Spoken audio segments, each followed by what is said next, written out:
네. 오늘 KTX 때문에 오시는데 다들 고생은 안 하셨나 몰라요. 괜찮았나요? 네. 예, 다 차로 오셨군요. 여러분들 오늘 여러분들과 이 대화에 나눌 이야기가 노무현 대통령의 못다 이룬 그 길을 우리가 어떻게 하면 다 이어서 더 걸어가 볼까, 이 주제입니다. 이 주제인데, 글쎄요, 이야기를 어디서부터 할까요? 제가 이제 도지사 된 지 3년 됐습니다. 3년 되었는데, 도지사 되고 나서 똑같이 약간 살림의 규모는 다르지만 정당의 대표가 되는 거하고 국회의원이 되는 거하고는 좀 그것과는 달리 집행부를, 즉 행정부를 이끄는 도지사가 되거나 대통령이 되는 일은 좀 다른 일입니다. 이게 너무 울리는데 조금만 조정해 주세요. 그래서 그 경험들을 저도 이제 그 길을 이렇게 따라가 봅니다. 제가 2010년 7월 1일 날 취임을 했는데, 도지사가 취임되고 나서 1년 동안 어떤 스케줄이 있는지를 제가 잠깐 얘기를 드려볼게요. 우선 공식적인 행사만 말씀을 드릴게요. 새해가 밝았어요. 그러죠? 현충원에 가서 절하러 가야 됩니다. 애국선열들께, 이 땅을 지켜왔던 애국선원들께 인사하러 가야 합니다. 근데 우리는 국립현충원 시설과 국립기념묘지가 몇 군데 있죠? 4.19도 있고 5.18도 있고 동작동도 있고 대전현충원도 있고, 그렇죠? 곳곳에 또 많은 6.25 참정 용사들 비유도 있고 공원도 있고 많습니다. 어떻게 인사를 해야 될까? 이 땅에 살아갔던 그 많은 조상들에 대해서 나는 어떤 방식으로 그들에 대해서 존경을 표하고, 그들이 싸우다가 또한 살다가 묻힌 이 땅의 후손으로서 나는 그분들께 새해에 어떤 마음으로 인사를 해야 될까? 5.18 묘지에 가서 하는 인사랑 4.19에 가서 하는 인사랑 동작동에 가서 하는 인사가 달라야 될까? 같아야 된다고 저는 생각합니다. 어찌됐든 이 결론은 나중에 더 합시다. 자, 이제 새해 인사를 그렇게 가야 돼요. 그 다음에 크게 있는 행사가, 물론 동학혁명이 2월인데 그건 사실상 동학혁명 기념일 별로 잘 안 따집니다. 그 다음에 있는 것이 3.1절입니다. 충청남도에는 여러분들이 아시다시피 천안의 독립기념관, 굉장히 멋있는 국가 독립기념관이 있습니다. 대통령님이 오셔서 행사를 해야 되는데, 대통령님은 여러 가지 이유 때문에 사실은 광화문 세종문화회 가서 하고 회관에서 하고, 그 멋있는 그 전당에 누가 와서 기념식을 하느냐? 충남도지사가 합니다.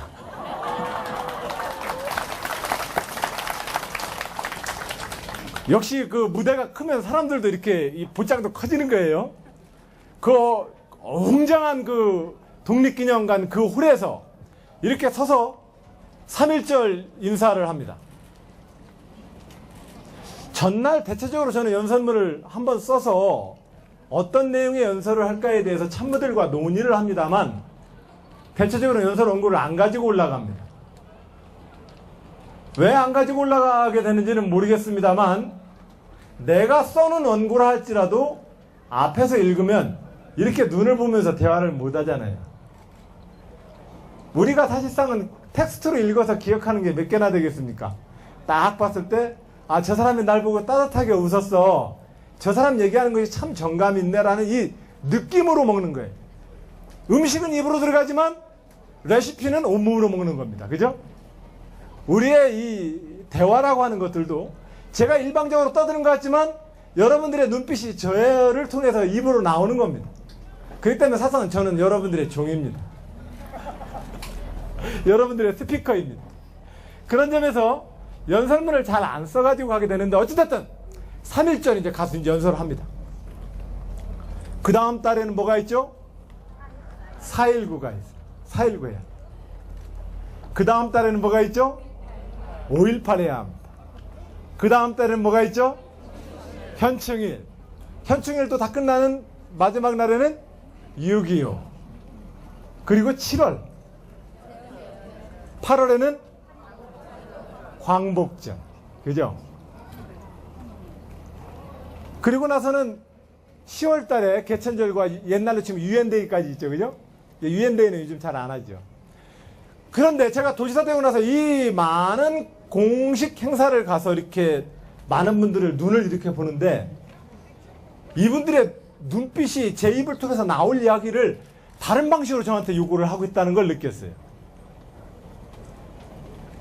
어떤 사람들은 분단과 전쟁을 겪었던 그 상처로부터 제가 그 분단과 전쟁의 상처를 통해서 얻었던 그 상처를 위로해주고 자기가 받았던 그 상처에 대해서 대신해서 분노해주길 원하는 눈빛들도 보게 되고 또 어떤 분들은 국가 권력에 의해서 인권과 개인의 기본권이 침탈당했던 그 시절의 그 자기의 빼앗긴 권리에 대해서 위로받기를 원합니다. 그러면서 야, 그렇구나. 내가 어느 집안에 지금 맞이로 서 있는 거구나. 이 집안의 역사가 이렇게 엮여 있는 거구나. 이 역사를 우리는 어떤 방식으로 이어서 대한민국이라는 이 국가라는 이름의 국가 공동체의 동질성을 좀 만들어낼 수 있을까? 이 고민에 빠지게 됐습니다. 이 길은 제가 볼 때 노무현이 갔던 길이고 김대중이 갔던 길입니다. 그들은 우리의 무덤과 우리가 밀어올린 그 많은 에너지를 가지고 8분능선과 9분능선을 넘어서 대한민국의 정상에 섰는데 그 정상에서 봤던 그 풍경이 제가 조금 전에 말씀드렸던 것처럼 그 풍경을 이렇게 보게 되는 겁니다. 이 국가를 어떻게 할까? 제가 최근에 이명박 대통령과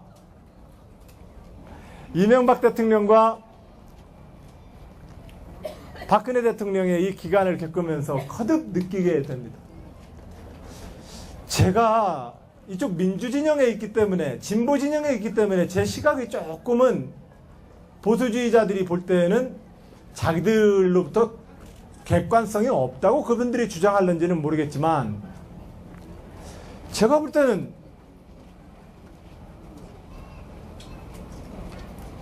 이 땅의 보수주의자들이 김대중 노무현 정부로부터 정권을 빼앗겼던 자기들이 야당으로 있었던 그 10년을 너무 뭔가 지나치게 두려워하고 있는 것 같습니다. 이들의 두려움은 뭘까? 민주정부 10년 동안 우리가 이 보수주의자들과 과거 독재 세력들의 재산을 압류했나? 재산을 빼앗습니까? 아니면 그들을 뒷조사해서 감옥에 집어넣습니까? 아무도 우리는 그들에게 탄압을 하지 않았는데 왜 그들은 우리를 두려워할까? 우리 아이들 키우다 보면요, 아이들 밭두렁에 이렇게 내놓으면 개미집도 막 계속 발로해서 그냥 이유도 없이 개미 막 밟고요. 어렸을 때 가지고 있는 움직이는 것에 대한 그 공격성이라는 게 있습니다. 부모의 품으로부터 보살핌을 당하던 그 어린아이가 이 세상에 나갔을 때는 세상에 움직이는 모든 것이 자기를 공격한다고 하는 공포감에 빠지게 돼 있습니다. 그래서 공격 본능을 갖게 되지. 그 공격 본능은 아이들의 성장 과정에서 일정 정도의 자기 생존의 보호 본능이기도 합니다.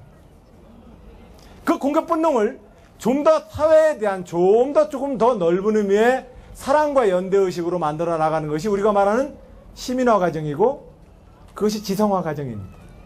어찌됐든 제가 왜 이 이야기를 듣냐면 왜 한국의 보수주의자들은 김대중 노무현 정부 10년을 겪으면서 왜 그들이 가지고 있는 원초적 공포는 뭘까? 사실은 입장 밖으로 생각하면 정권 빼앗기고 나서 가장 치도군이를 당한 것은 이광재나 안희정 저 같은 사람들 아닙니까?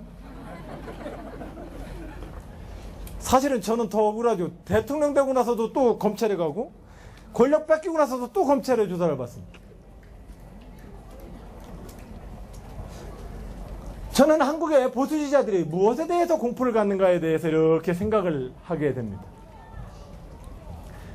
도지사 되고 나서 이 사회가, 제가 느꼈던 것은 우리 사회가 가지고 있는 식민지, 분단, 전쟁, 장기 집권과 독재라고 하는 이 흐름 속에서 우리 대한민국이 가지고 있는 내부의 원한과 상처를 어떠한 형식으로 우리가 미래를 향해서 통합시켜 나갈 것이냐에 대해서 뭔가 답을 좀 내야 되겠다. 이 문제에 대해서 답을 못 낸다면 제가 어릴 적에 발 동동 구르면서 읽어야만 됐던 개항기 때의 그 역사를 또 반복하게 될 것이고, 어렸을 때 그 절치부심하던 삼전도 9.6 이후의 북벌정책에 대한 우리 역사 인식을 또다시 그 실패 역사를 되풀이하는 짓이고, 임진난 전에 일본에 갔던 사신들이 왜 투표로 갈려서 일본이 전쟁을 할 거다 말 거냐를 가지고 조정이 양분된 끝에 끝내는 임진난의 침략을 받아가지고 양반과 임금님은 얼른 도망가고 그 땅을 지키기 위해서 이 땅에 참 지지리도 못난 우리 조상들이 곡괭이 들고 의병을 일으켜야 했던 그 역사를 우리는 또 반복하게 될 거다.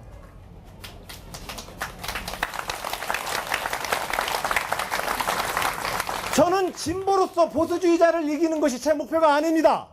저는 분명히 이야기합니다. 김대중과 노무현의 역사를 겪었던 그 후회를 한다면 진보주의란 이름으로 보수주의자들 시원하게 한번 이겨먹는 거, 그거 못난 호손짓입니다.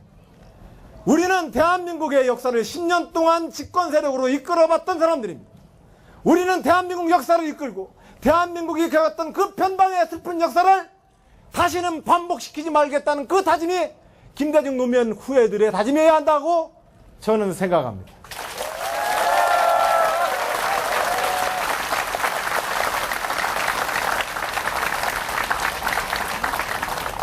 김대중은 그 역사에서 호남이라고 하는 지역주의 덫에 걸려버렸습니다. 빨갱이라고 하는 덫에 걸려버렸습니다. 노무현은 대학도 못 나온 비주류라는 덫에 걸려버렸고, 지역주의적 지지 기반을 벗어난 새로운 시민 세력의 지지라고 하는 그 힘에 입각해서 대통령은 됐지만 그것이 항상적으로 유지될 수 있는 자기의 동력 에너지는 못 됐습니다. 결과적으로 우리가 서 있었던 모든 지도자들은 지진이 일어난 양쪽의 큰 극단 위에 자기의 가지랑이를 끊임없이 찢기면서 그 대륙을 연결하며 하고 있느라고 자기 몸을 던지는 겁니다. 그리고 나서는 끝내 자기 몸이 찢어지든지 그 갈라진 대지의 지진에 그 갈라진 틈으로 자기가 떨어져 죽는 겁니다. 나는 노무현의 저 죽음을 보고 나는 그걸 느꼈습니다. 나는 어떻게 하면 저 지진이 틈바구니 내에서, 이 균열의 틈바구니 내에서 나는 어떻게 하면 안 떨어져 죽을 수 있을까? 그것이 제가 49제 지내는 동안 저 뒷산 정토원을 오르면서 제가 계속해서 생각했던 고민입니다. 물론 저에게 그렇게 일할 수 있는 기회가 있을지 없을지는 알 수 없는 일입니다만, 그러나 제가 이제 충남도지사로서 일을 좀 하고 있습니다. 그러니 역시 그 고민은 역시 유효한 겁니다. 이 문제를 어떻게 풀까? 그래서 저는 김대중 노무현의 못다 이른 그 역사는 바로 우리의 역사가 가지고 있었던 긴 역사를 보면 이 조선 변방의 역사를 극복하는 길입니다.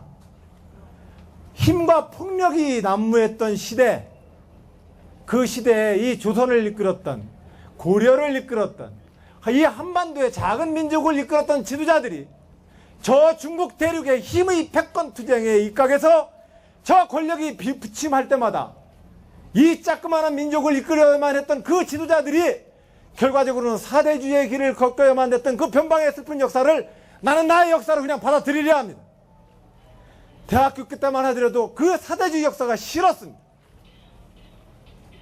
하지만 가만히 생각해보면 그 원추적으로 먹고 먹히는 국가 권력과 국가 폭력의 시대에 이 민족 목숨 하나 부채기 지으라고 했던 그 이 땅의 지도자들이 겪어야만 했던 그 사대주의 외교 노선이 이해되기 시작했습니다. 그냥 사대주의로 기회주의로 그냥 살자는 얘기 아닙니다. 그 역사를 우리가 사랑하고 이해하자는 겁니다. 또한 우리는 멀리 갈 것도 없이 개항기 때부터 국권을 빼앗겼던 식민지, 그리고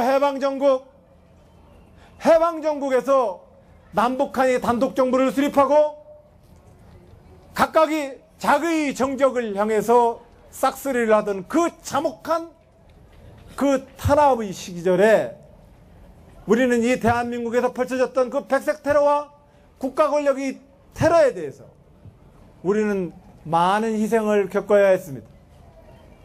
또한 우리는 그 김대중 노무현 정부를 통해서 이 시대의 국가 폭력에 대해서 대한민국의 대통령이 제주도와 보두연맹 사건 등 양민 학살 문제에 대해서 대한민국의 대통령이 사죄하고 그 역사의 국가 폭력을 분명히 기록했습니다.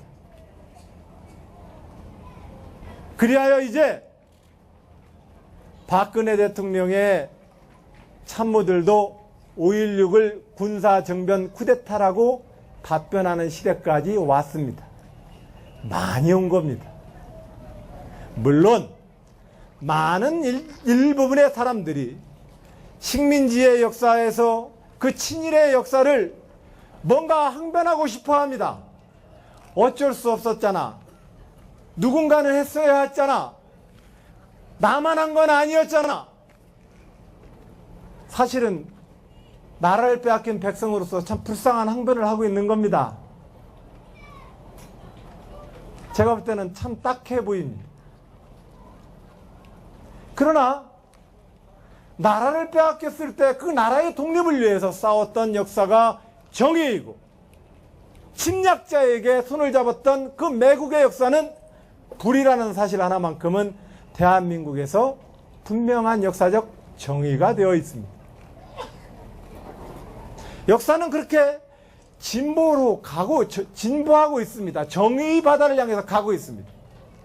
경우에 따라서 지그재그처럼 보일 때도 있습니다. 갑자기 독립운동의 정신, 이승만 정부, 내가 그래서 가끔 보수지자분들께 이야기합니다.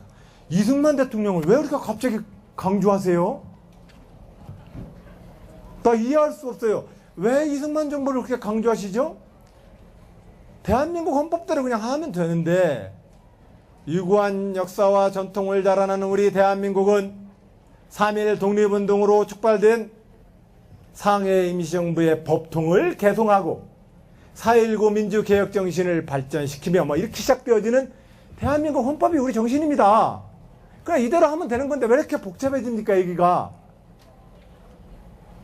결과적으로는 이 식민지 역사와 분단의 역사를 통해서 자기들도 뭔가 억울하다는 얘기를 하고 싶은 겁니다. 그 억울하다는 얘기가 도대체 뭘까? 그 억울하다는 얘기를 도대체 우리 역사에서 어떻게 알아달라는 얘기일까?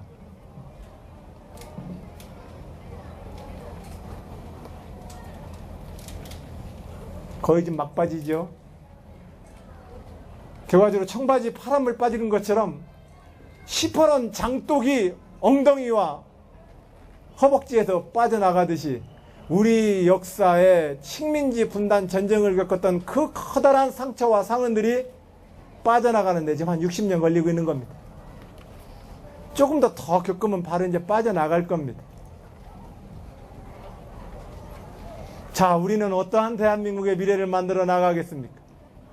우리는 어떠한 대한민국의 미래를 통해서 이 땅에 살아가는 사람들의 평화와 이 땅을 살아가는 사람들의 그들의 인권과 이 땅을 살아가는 모든 사람들의 그들의 경제적 번영의 기초를 보장할 것입니까? 과제는 이걸 푸는 문제입니다.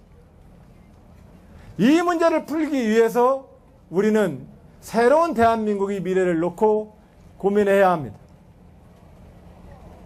물론 뉴라이트의 새로운 역사 교과서라 나거나 일부의 역사의 후퇴와 역사의 퇴행의 모습이 보이지 않는 건 아닙니다. 그러나 입추 지나고도 좀 더운 거 보십시오. 그래도 가을은 오고 그래도 겨울은 옵니다. 적어도 제가 노무현 대통령한테 배웠던 것은 이 역사적 낙관주의입니다. 역사는 진보한다라고 하는 이 믿음을 갖는다라고 하는 것은 우리가 논리적인 그 이상의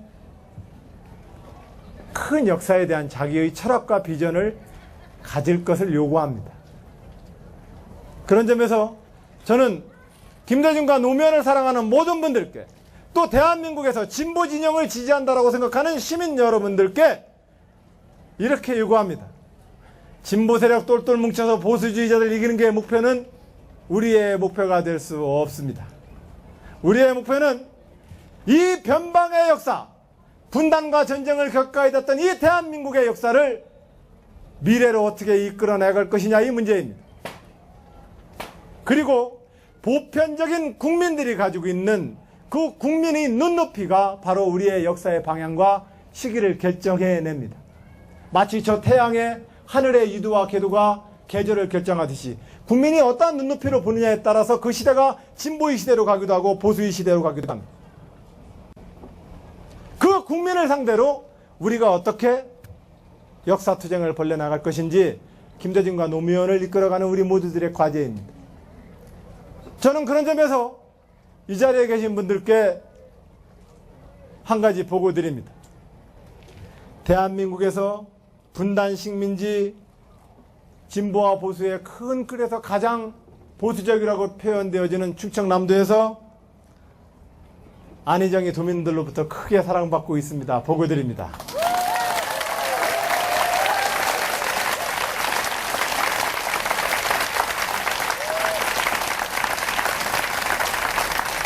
지역계 재향군인회 회장님께도, 충청남도 고엽제 회장님께도, 충청남도 월남전 파병 동지회 회장님께도, 충청남도의 5.18 민주화운동 기념사업회 회장님께도 저는 제안하고 있습니다. 보훈단체 모임 함께 합시다. 국가를 위해서 자기의 목숨, 자기 가족의 사랑하는 사람의 목숨을 바쳤던 분들은 정파를 뛰어넘어서 국가로부터 보훈의 대상이 되어야 합니다. 그것이 정상적인 국가입니다. 그 보훈단체가 여야 간의 정당과 정파의 싸움에 앞장서지 말 것을 저는 요구하고 있습니다. 국가를 위해서 자기의 가족과 사랑하는 모든 사람을 걸었던 사람들은 국가로부터 보훈 대상의 보훈 단체로서의 존경을 받아야 합니다. 또한 그리고 우리가 살아온 이 분단과 현대사의 과제는 또 우리가 또한 극복해내야 할 과제로서 이 두 개를 분리해내야 합니다.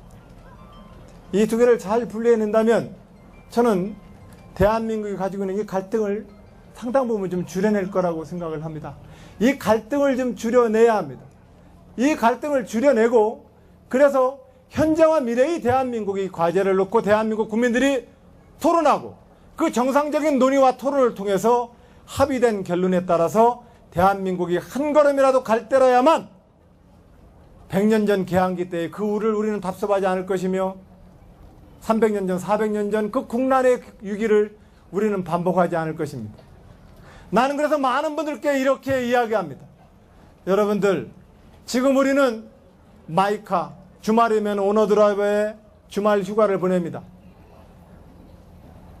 경제적 풍요와 선진국의 물질적 풍요가 마이카로 표현되어지는 물질 소비라 한다면 여러분들, 이 소비가 얼마나 된 과거입니까? 이 현실은 얼마나 된 오래된 미래입니까? 적어도 오너 드라이버로서의 내 차를 가진 것은 저 안희정에게는 15년 정도 된 역사입니다. 우리 모두 아이 들쳐왔고 모두 그 당시에 대중교통을 탔던 그 시절이 15년, 16년 전에는 다 우리 그렇게 살았습니다. 만약에 지금의 이 경제적 번영과 지금의 물질적 소비를 계속해서 유지해 주길 바란다면 지금 대한민국은 어떤 과제를 안고 있습니까? 지금 이 경제적 번영은 지속 가능한 경제적 번영입니까?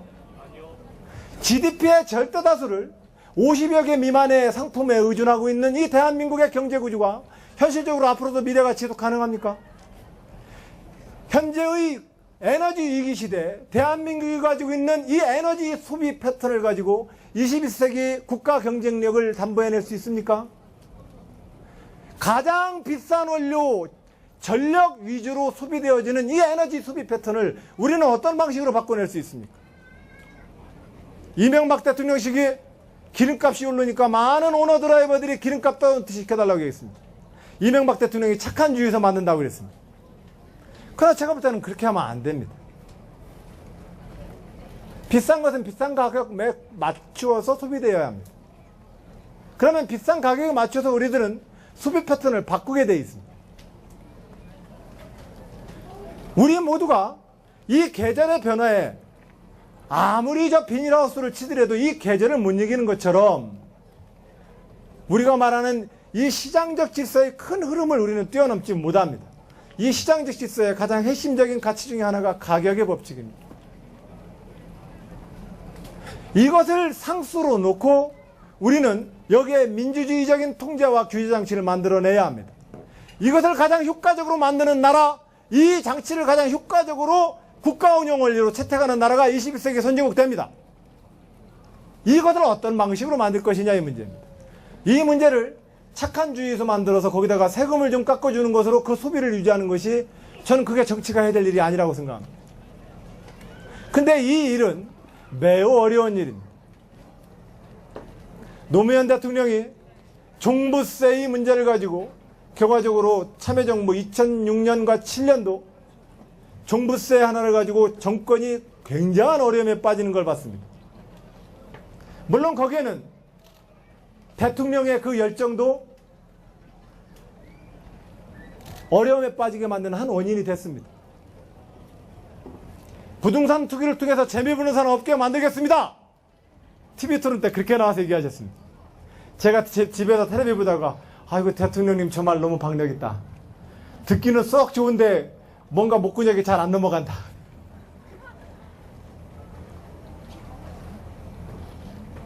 결과적으로 우리 모두가 이기심과 탐욕이라는 기본 위에 모두 살고 있기 때문에 그렇습니다.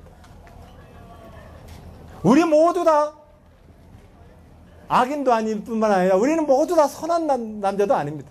우리 모두의 건강 상태는 그만큼의 질병 상태와 그만큼 건강한 상태가 싸워서 이기는 평형의 건강일 뿐이지 무균질 인간이 건강이 아닙니다.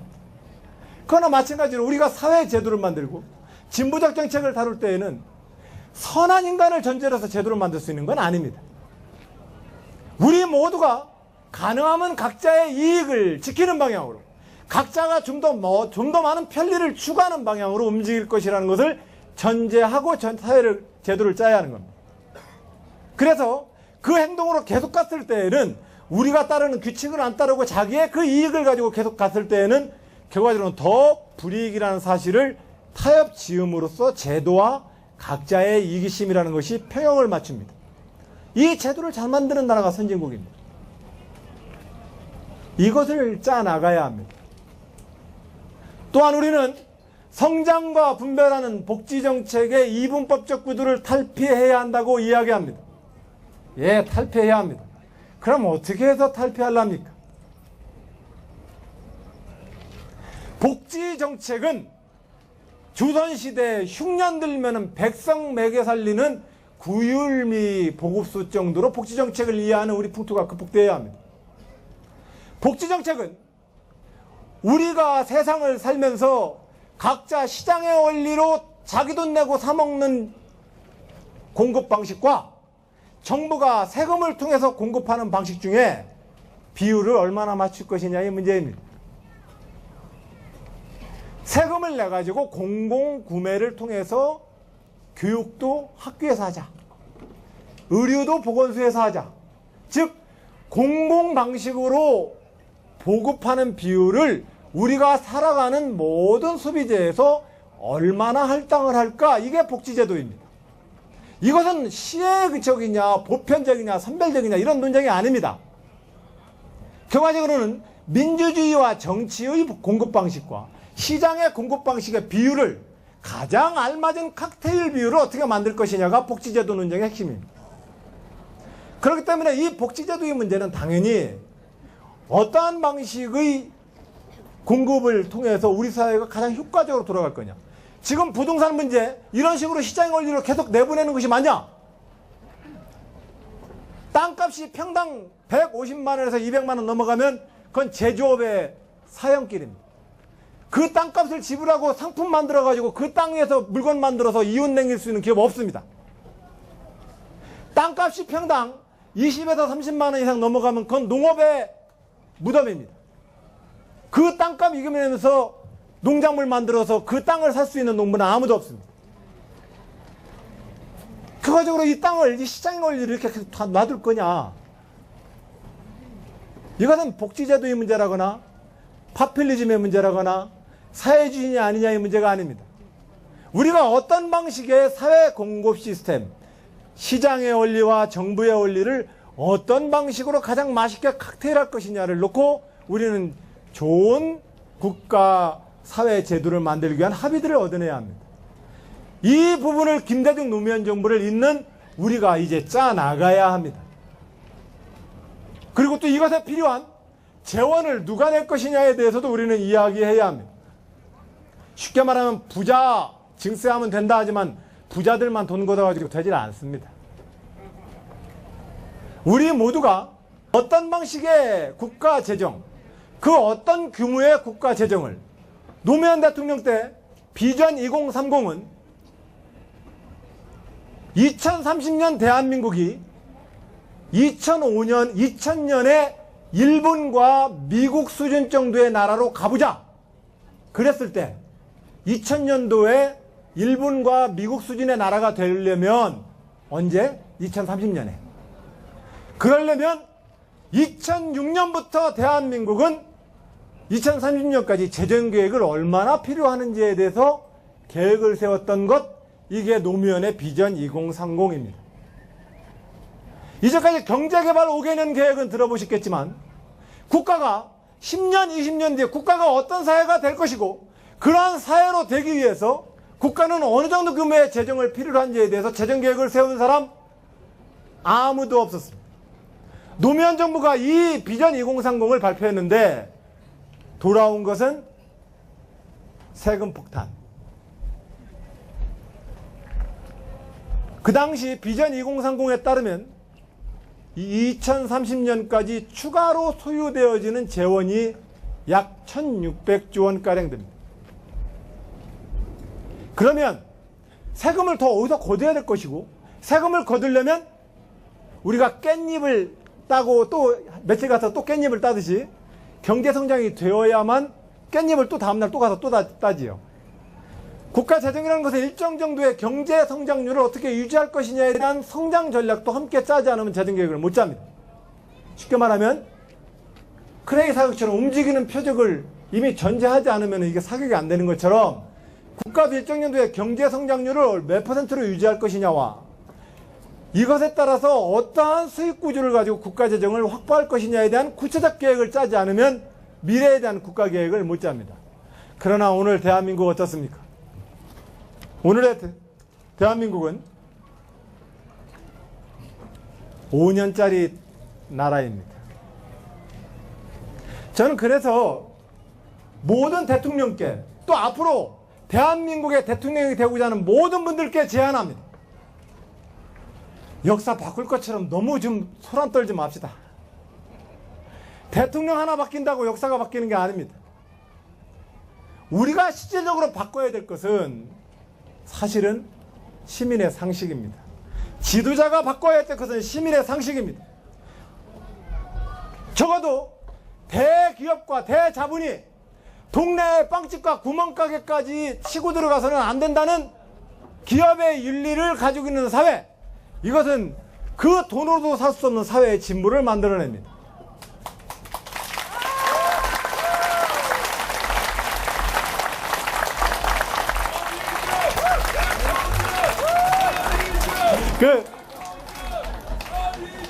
우리가 반도체, 핸드폰, 디스플레이, 조선, 철강, 화학, 전 세계에서 1등을 차지하는 이 품목들의 시장 가격을 비교해보면 제가 역으로 물어봅니다. 여러분, 시민의 상식으로서 정직이 1%, 정직함이라는 덕목이 시민의 상식으로 5%만 순도가 높아지면 그 가격은 얼마치겠습니까? 지도자들은 이 사회의 가치를 높여주는 것이 지도자의 역할입니다. 어디 가서 원전 수주한다고 가서 사인하러 가는 게 지도자가 아니란 얘기입니다.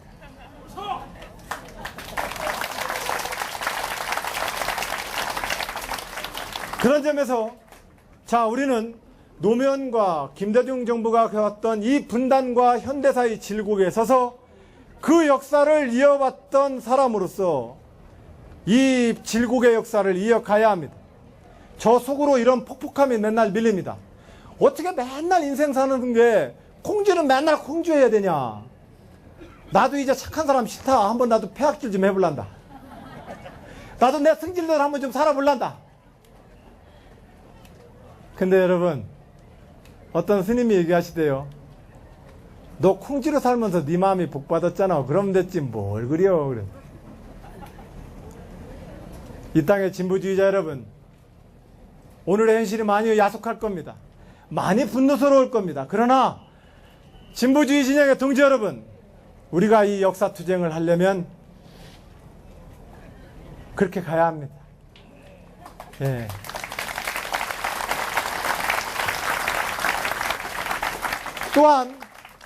또한 김대중과 노무현이 이끌었던 국정 운영의 주요 과제들이 비전 2030이나 분단된 한반도의 평화 프로세스에 대한 전략이나 도처의 많은 국가 과제로 지금 우리가 이어받아야 될 바통들이 줄비합니다. 그것들을 정확하게 붙들고서 우리는 다음 주자로서 다음 역사의 한 구간을 살아가야 합니다. 절대로 과거에 붙들리지 맙시다. 그래서 내가 서 있는 이 현재에서 대한민국의 미래를 향한 고민을 합시다. 그리고 그런 마음으로 김대중 노무현의 그 역사를 우리가 더 이어가보자. 완성이란 어디 있겠습니까? 그러나 적어도 우리의 조상들과 우리 선배들보다는 좀 다른 방식의 이 도전을, 또 새로운 역사의 지평을 만들어 가보자. 그렇게 제안 말씀드립니다. 여러분 고맙습니다. 네.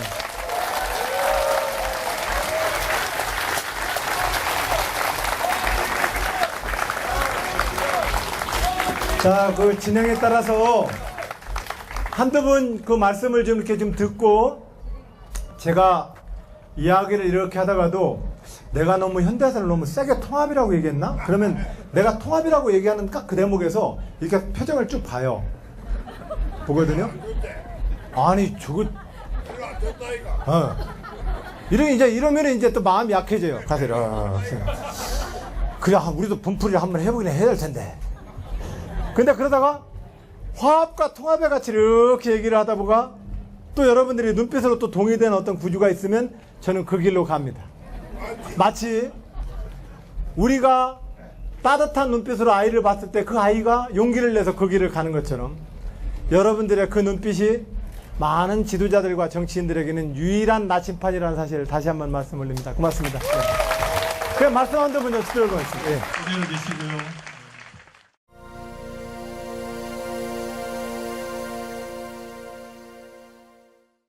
이명박 대통령과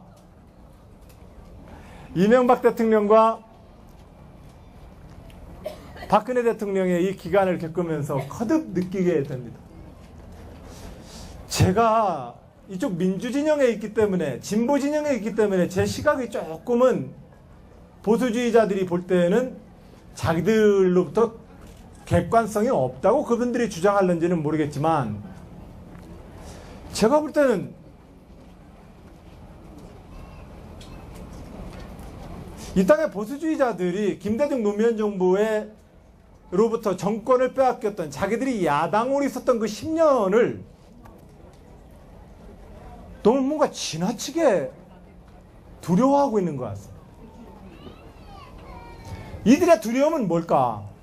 민주정부 10년 동안 우리가 이 보수주의자들과 과거 독재 세력들의 재산을 압류했나? 재산을 빼앗습니까? 아니면 그들을 뒷조사해서 감옥에 집어넣습니까? 아무도 우리는 그들에게 탄압을 하지 않았는데 왜 그들은 우리를 두려워할까? 우리 아이들 키우다 보면요, 아이들 밭두렁에 이렇게 내놓으면 개미집도 막 계속 발려서 그냥 이유도 없이 개미 막 밟고요. 어렸을 때 가지고 있는 움직이는 것에 대한 그 공격성이라는 게 있습니다. 부모의 품으로부터 보살핌을 당하던 그 어린아이가 이 세상에 나갔을 때는 세상에 움직이는 모든 것이 자기를 공격한다고 하는 공포감에 빠지게 돼 있습니다. 그래서 공격 본능을 갖게 되지. 그 공격 본능은 아이들의 성장 과정에서 일정 정도의 자기 생존의 보호 본능이기도 합니다. 그 공격 본능을 좀 더 사회에 대한 조금 더 넓은 의미의 사랑과 연대의식으로 만들어 나가는 것이 우리가 말하는 시민화 과정이고 그것이 지성화 과정입니다. 어찌됐든 제가 왜 이 이야기를 듣냐면 왜 한국의 보수지자들은 김대중 노무현 정부 10년을 겪으면서 왜 그들이 가지고 있는 원초적 공포는 뭘까? 사실은 입장 밖으로 생각하면 정권 빼앗기고 나서 가장 치도군이를 당한 것은 이광재나 안희정 저 같은 사람들 아닙니까? 사실은 저는 더 억울하죠. 대통령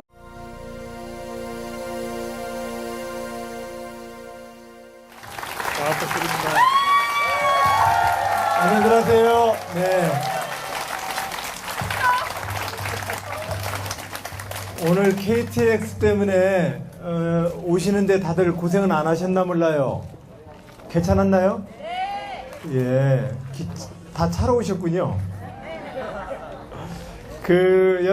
오늘 여러분들과 이 대화에 나눌 이야기가 노무현 대통령의 못다 이룬 그 길을 우리가 어떻게 하면 다 이어서 더 걸어가 볼까, 이 주제입니다. 이 주제인데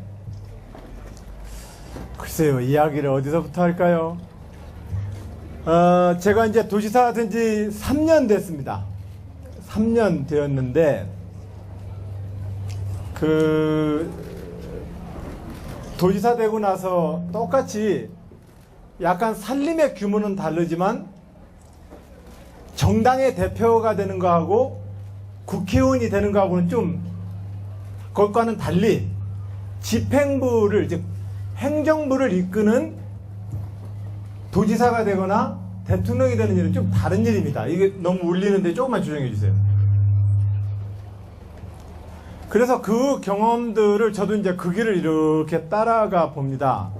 제가 2010년 7월 1일 날 취임을 했는데 도지사가 취임되고 나서 1년 동안 어떤 스케줄이 있는지를 제가 잠깐 얘기를 드려볼게요. 우선 공식적인 행사만 말씀을 드릴게요. 새해가 밝았어요. 그러죠? 현충원에 가서 절하러 가야 됩니다. 애국선열들께, 이 땅을 지켜왔던 애국선원들께 인사하러 가야 합니다. 근데 우리는 국립현충원 시설과 국립기념묘지가 몇 군데 있죠? 4.19도 있고 5.18도 있고 동작동도 있고 대전현충원도 있고, 그렇죠? 곳곳에 또 많은 6.25 참정 용사들 비유도 있고 공원도 있고 많습니다. 어떻게 인사를 해야 될까? 이 땅에 살아갔던 그 많은 조상들에 대해서 그 다음 달에는 뭐가 있죠? 4.19가 있어요. 4.19 해야. 그 다음 달에는 뭐가 있죠? 5.18 해야 합니다. 그 다음 달에는 뭐가 있죠? 현충일. 현충일도 다 끝나는 마지막 날에는 6.25. 그리고 7월. 8월에는 광복절. 그죠? 그리고 나서는 10월 달에 개천절과 옛날로 치면 유엔데이까지 있죠. 그죠? 유엔데이는 요즘 잘 안 하죠. 그런데 제가 도지사 되고 나서 이 많은 공식 행사를 가서 이렇게 많은 분들을 눈을 이렇게 보는데 이분들의 눈빛이 제 입을 통해서 나올 이야기를 다른 방식으로 저한테 요구를 하고 있다는 걸 느꼈어요. 어떤 사람들은 분단과 전쟁을 겪었던 그 상처로부터 제가 그 분단과 전쟁의 상처를 통해서 얻었던 그 상처를 위로해주고 자기가 받았던 그 상처에 대해서 대신해서 분노해주길 원하는 눈빛들도 보게 되고, 또 어떤 분들은 국가 권력에 의해서 인권과 개인의 기본권이 침탈당했던 그 시절의 그 자기의 빼앗긴 권리에 대해서 위로받기를 원합니다. 그러면서 야, 그렇구나. 내가 어느 집안에 지금 맞이로 서 있는 거구나. 이 집안의 역사가 이렇게 엮여 있는 거구나. 이 역사를 우리는 어떤 방식으로 이어서 대한민국이라는 이 국가라는 이름의 국가 공동체의 동질성을 좀 만들어낼 수 있을까? 이 고민에 빠지게 됐습니다. 이 길은 제가 볼 때 노무현이 갔던 길이고 김대중이 갔던 길입니다. 그들은 우리의 무덤과 우리가 밀어올린 그 많은 에너지를 가지고 8분응선과 9분응선을 넘어서 대한민국의 정상에 섰는데 그 정상에서 봤던 그 풍경이 제가 조금 전에 말씀드렸던 것처럼 그 풍경을 이렇게 보게 되는 겁니다. 이 국가를 어떻게 할까? 제가 최근에 나는 어떤 방식으로 그들에 대해서 존경을 표하고 그들이 싸우다가 또한 살다가 묻힌 이 땅의 후손으로서 나는 그분들께 새해 어떤 마음으로 인사를 해야 될까? 5.18 묘지에 가서 하는 인사랑 4.19에 가서 하는 인사랑 동작동에 가서 하는 인사가 달라야 될까? 같아야 된다고 저는 생각합니다. 어찌됐든 이 결론은 나중에 더 합시다. 자, 이제 새해 인사를 그렇게 가야 돼요. 그 다음에 크게 있는 행사가 물론 동학혁명이 2월인데 그건 사실상 동학혁명 기념일 별로 잘 안 따집니다. 그 다음에 있는 것이 3.1절입니다. 충청남도에는 여러분들이 아시다시피 천안의 독립기념관, 굉장히 멋있는 국가 독립기념관이 있습니다. 대통령님이 오셔서 행사를 해야 되는데 대통령님은 여러 가지 이유 때문에 사실은 광화문 세종문화회관에서 하고 회관에서 하고 그 멋있는 그 전당에 누가 와서 기념식을 하느냐? 충남도지사가 합니다.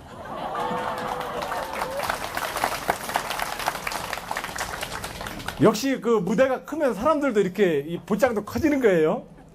그 웅장한 그 독립기념관 그 홀에서 이렇게 서서 3.1절 인사를 합니다. 전날 대체적으로 저는 연설문을 한번 써서 어떤 내용의 연설을 할까에 대해서 참모들과 논의를 합니다만 대체적으로 연설 원고를 안 가지고 올라갑니다.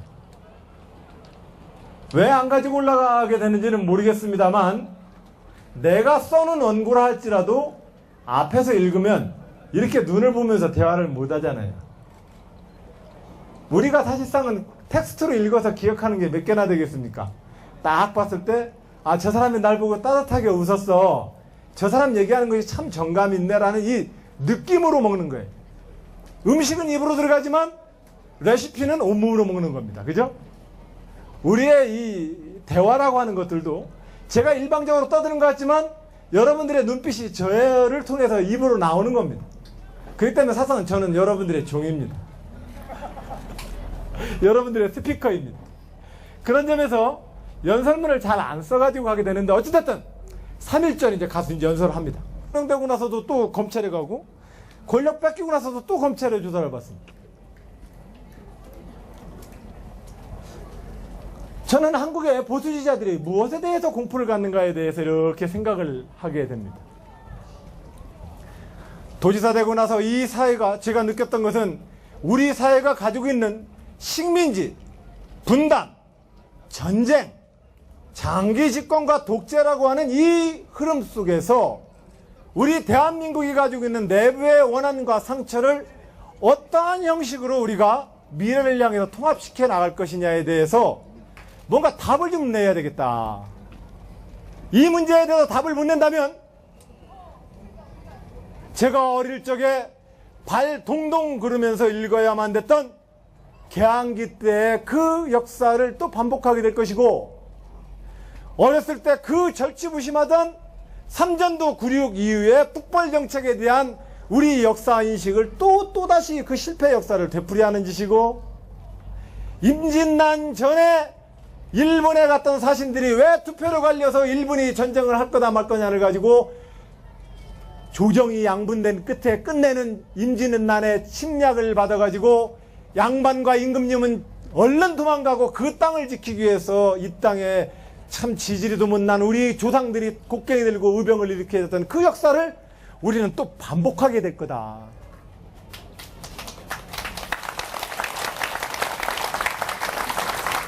저는 진보로서 보수주의자를 이기는 것이 제 목표가 아닙니다. 저는 분명히 이야기합니다. 김대중과 노무현의 역사를 겪었던 그 후회를 한다면 진보주의란 이름으로 보수주의자들 시원하게 한번 이겨먹는 거, 그거 못난 후손짓입니다. 우리는 대한민국의 역사를 10년 동안 집권 세력으로 이끌어봤던 사람들입니다. 우리는 대한민국 역사를 이끌고 대한민국이 겪었던 그 편방의 슬픈 역사를 다시는 반복시키지 말겠다는 그 다짐이 김대중 노무현 후예들의 다짐이어야 한다고 저는 생각합니다.